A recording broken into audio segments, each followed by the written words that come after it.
धन्यवाद। आज दिनांक 3 जून 2020, कक्षा द्वादश, विषय सामान्य हिंदी। सामान्य हिंदी के अंतर्गत पिछले कई दिनों से हम लोग काव्य में द्वितीय अध्याय कैकेयी का अनुताप पढ़ रहे हैं। हम सभी यहाँ तक पढ़ चुके कि कैकेयी को अपने किए गए पापों पर या दोषों पर बड़ा पश्चाताप है। वह यहाँ तक कह देती है कि अब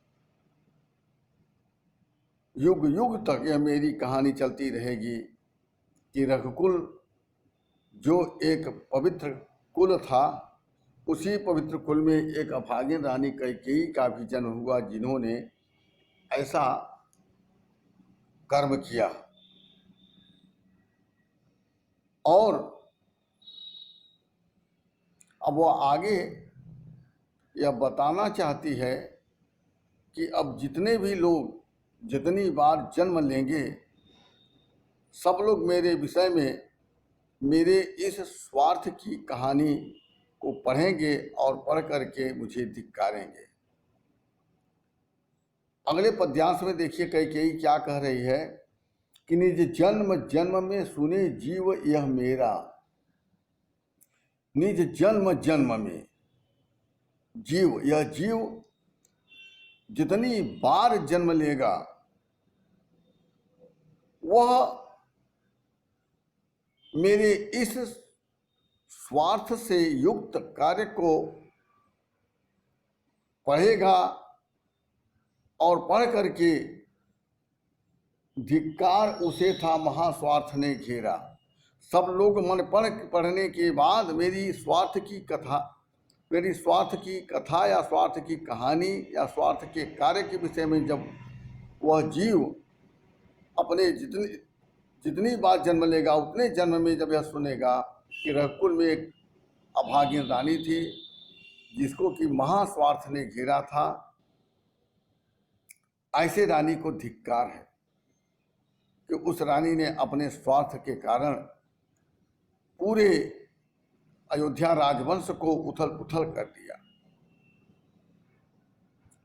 तो निज जन्म जन्म में सुने जीव यह मेरा, यह जीव अपने प्रत्येक जन्म में मेरी यह कहानी सुनेगा और कहेगा कि धिक्कार उसे था महास्वार्थ ने घेरा। ऐसी रानी को धिक्कार है जिन्होंने अपने स्वार्थ के कारण पूरी अयोध्या के राजवंश में, रघुकुल में उथल पुथल मचा दिया। तभी एक आवाज आती है। मैंने इतना कहने के बाद जब कैकेयी शांत हो गई तो एक आवाज आई। वह आवाज किसकी थी? देखिए, 100 बार धन्य वह एक लाल की माई। तभी उस सभा में से एक ऐसी आवाज आती है कि 100 बार धन्य वह एक लाल की माई, जिस जननी ने है जना भरत सा भाई। यह भगवान राम के मुख की आवाज थी। जब कैकेयी ने यह कहा कि सब लोग मेरे विषय में यही कहेंगे कि रघुकुल में एक अभागिन रानी थी जिसे महास्वार्थ ने घेरा था, ऐसी रानी को धिक्कार है, तो भगवान राम कैकेयी के ऐसे प्रायश्चित भरे शब्दों को सुन करके तुरंत बोल उठे कि ऐसे लाल यानी पुत्र की मां को एक बार नहीं 100 बार धन्यवाद है, जिस मां ने भरत जैसे आदर्श भ्राता को जन्म दिया है। ऐसा राम कैकेयी के वचन को सुन करके बोल उठे। तो राम के इस कथन के बाद उस सभा पर क्या प्रतिक्रिया होती है? पागल सी प्रभु के साथ सभा चिल्लाई। जब प्रभु भगवान श्री रामचंद्र जी ने ऐसा कह दिया तो सारी सभा में जितने लोग थे सब लोग एकदम बावले हो गए, पागल से होकर के उन लोगों ने भी राम के स्वर में स्वर मिला करके एक साथ चिल्लाना शुरू किया कि 100 बार धन्य हुआ एक लाल की माई। तो यही चीज जो भगवान राम ने कहा, वही सारी सभा भी चिल्ला चिल्ला कर कहने लगी कि वह कैकेयी माँ, वह माँ जिसने भरत जैसे भाई को जन्म दिया है, वह एक बार नहीं 100 बार धन्यवाद की पात्र है। हाँ लाल, उसे भी आज गमाया मैंने, विकराल कुयसी यहाँ कमाया मैंने। इसके बाद फिर कैकेयी बोली कि हाँ, वह लाल जिसके लिए आप लोग मुझे धन्यवाद दे रहे हैं कि मैं उस लाल को पैदा किया, उस भरत को पैदा किया, जिसके लिए आज भगवान राम स्वयं और सारी सभा चिल्लाकर कह रही है कि वह लाल की माई धन्य है जिसने भरत जैसे पुत्र को जन्म दिया। लेकिन उस लाल को भी आज मैंने गंवा दिया। वह लाल, वह पुत्र, वह भरत मुझे आज माँ कहने के लिए तैयार नहीं है। आज मैं अपने निज के पुत्र को भी गंवा दिया, और पुत्र को तो गंवाया ही, इसके साथ साथ उसको और दुष्परिणाम मिले। वो दुष्परिणाम क्या है? हाँ लाल, उसे भी आज गंवाया मैंने। हाँ, वह लाल जो भरत जैसे पुत्र को मैंने जन्म दे करके आप लोगों के धन्यवाद की पात्र बनी, आज वह लाल भी मेरा पराये जैसे हो गया है। वह मुझे अपनी माँ के स्वरूप में स्वीकार करने के लिए तैयार नहीं।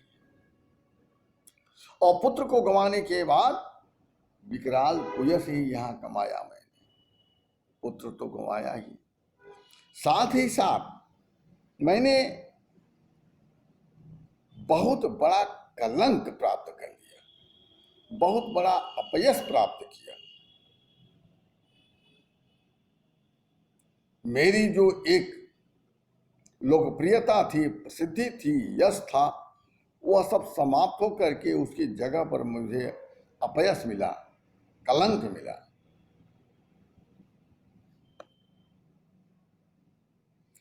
जबकि जिस लाल को मैंने गंवा दिया, यानी जिस भरत ने मुझे मां कहने से इनकार कर दिया, उसी भरत के लिए ही मैंने स्वार्थवश निज स्वर्ग उसी पर वार दिया था। मैंने अपने सारे स्वर्ग जैसे सुख को उसी के लिए मैंने न्यौछावर कर दिया। हर तुम तक से अधिकार लिया था मैंने। हर माने हरण करना, छीन लेना। यहां तक कि मैंने भरत के लिए इतना तक कर डाला कि मैंने तुमसे तुम्हारा अधिकार भी छीन लिया। राम से कह रही है। राम का अधिकार क्या था कि राम ज्येष्ठ पुत्र होने के नाते युवराज बनते, और उसके बाद राजा दशरथ के मृत्यु के बाद राजा बनते। यह अधिकार राम का था। लेकिन कैकेयी ने अपने भरत के लिए, अपने निज के स्वार्थ के लिए हर तुम तक से अधिकार लिया था मैंने तुमसे, यानी भगवान राम से वह कर रही है कि मैंने तुमसे तुम्हारा अधिकार तक छीन लिया मैंने। पर वही आज यह दीन हुआ रोता है। तो मैंने जिसके लिए इतने बड़े घटनाक्रम को अंजाम दिया, जितने बड़ा दोष किया, पाप किया, लेकिन सब उसके लिए व्यर्थ हो गया। आज वही इस सभा के मध्य दीन हुआ रोता है, एकदम गरीब होकर, बेचारा बन करके रो रहा है। जिस स्वार्थ के लिए मैंने यह सब किया, वह सब उसके लिए व्यर्थ हो गया। पर वही आज यह दीन हुआ रोता है। शक्ति सबसे घृत हरिण तुल्य होता है, संकित सबसे घृत हरिण तुल्य होता है। जैसे वन में हरिण जब भी वह चलता है हमेशा शंकित रहता है, कोई शिकारी उसका शिकार न कर बैठे। आज शक्ति के रहते हुए भी भरत एक हिरण की तरह भयभीत और सशंकित है। यहाँ पर भरत की तुलना वन के हिरण से की गई है, इसलिए यहाँ पर उपमा अलंकार है। श्रीखंड आज अंगार चंड है मेरा। श्रीखंड माने होता है कमल भी होता है और दूध से बना एक पदार्थ भी होता है श्रीखंड, जो अत्यंत ठंडा होता है, जैसे दही मक्खन वैसे श्रीखंड होता है। तो आज श्रीखंड जैसे ठंडे पदार्थ में उसके लिए अंगारे जैसे गर्म लग रहे हैं, उसको अंगारे लग रहे हैं। फिर इससे बढ़कर कौन दंड है मेरा। तो अब आप ही बताइए आर्य राम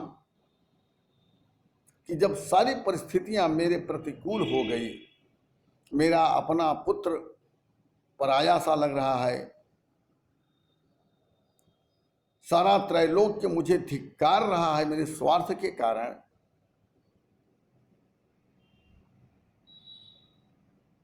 और श्रीखंड जैसे ठंडे पदार्थ में मुझे अंगारे जैसे लग रहे हैं, अब इससे बढ़कर मुझे दंड क्या होगा। अब कौन सा दंड होगा जो मुझे इससे अधिक मिल सकता है। मैं सारे दंड को स्वीकार तो कर लिया। पटके मैंने पदपाणि मोह के नद में। मैं अपने पुत्र के मोह में पटके पद पाणी, यह एक मुहावरा है, हाथ पैर पटकना। पद माने पैर, पाणी माने हाथ, हाथ पैर पटकना माने पूरा प्रयास करना। पटके मैंने पद पाणी, पैर और हाथ पटके अर्थात पूरा प्रयास किए, मोह के नद में, केवल मोह से वशीभूत होकर, मोह के वशीभूत होकर कि मेरे पुत्र को अयोध्या का राजगद्दी मिले और मुझे राजमाता का पद मिले। इसी मोह में पड़कर कि मैंने पटके पद पाणी, हाथ पैर पूरा पटक डाला, पूरा प्रयास कर डाला। जन क्या क्या करते नहीं स्वप्न में मद में। अब यह मानवतावादी दृष्टिकोण यहां मालूम पड़ रहा है कि लोगों से स्वप्न में पता नहीं क्या कर बैठते हैं, और मद में, अहंकार में, या तो स्वप्न या अहंकार, यह दो परिस्थितियां ऐसी होती हैं जबकि मनुष्य कोई भी कार्य कर सकता है, उसे उसके परिणाम की चिंता नहीं होती है। एक स्वप्न में और एक मद में, अहंकार में। जन क्या क्या करते नहीं स्वप्न में मद में। कई अपने प्रायश्चित को प्रकट करते हुए कह रही है कि जैसे लोग स्वप्न में, अहंकार में क्या क्या नहीं कर डालते, ठीक उसी तरह से यही स्वप्न और अहंकार ने मुझे पूरी तरह से ठग लिया था, और मैं उसी स्वप्न और अहंकार में डूब करके यह सारे पाप और दोष कर डाले। हाँ, दंड कौन, क्या उसे डरूंगी अब फिर। हाँ, अब ऐसा कौन सा दंड है, माने कोई भी दंड मुझे मेरे स्वार्थ के कारण, मेरे पाप के कारण, मेरे दोषों के कारण अगर मुझे कोई भी दंड दिया जाए, अब मुझे उससे डर नहीं लगेगा, क्योंकि मैंने जो कर्म किया है उसके लायक कोई दंड है ही नहीं। अगर कोई दंड है तो वह जितना भी अधिक बड़ा से बड़ा दंड है वह मेरे लिए तुच्छ। इसलिए अब मुझे उस दंड से डरने की आवश्यकता नहीं है, भयभीत होने की आवश्यकता है ही नहीं। मेरा विचार कुछ दयापूर्ण हो, अगर मेरा विचार अब दया से भर जाए, दया से पूर्ण हो जाए, करुणा से परिपूर्ण हो जाए, लेकिन मैंने इसके पहले जो कार्य कर दिया, जो दोष, जो पाप कर डाला, अब उसके लिए मुझे कोई भी दंड तुच्छ है। मेरे लिए कोई भी दंड तुच्छ है। यानी कैकेयी यह बताना चाहती है कि उसने जो कार्य किया उसके लिए कोई दंड है ही नहीं।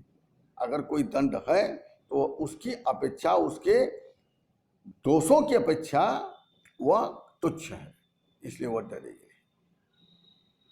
आज के पढ़े पद्यांशों में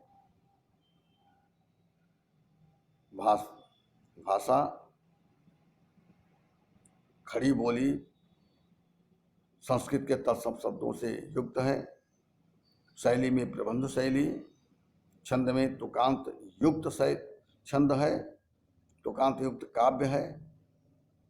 रस में शांत रस के साथ साथ करुण रस का भी समावेश है। अलंकार में अनुप्रास के अलावा उपमा अलंकार है, क्योंकि भरत की उपमा वन के हिरण से दी गई, इसलिए उपमा अलंकार भी है। बहुत बहुत धन्यवाद।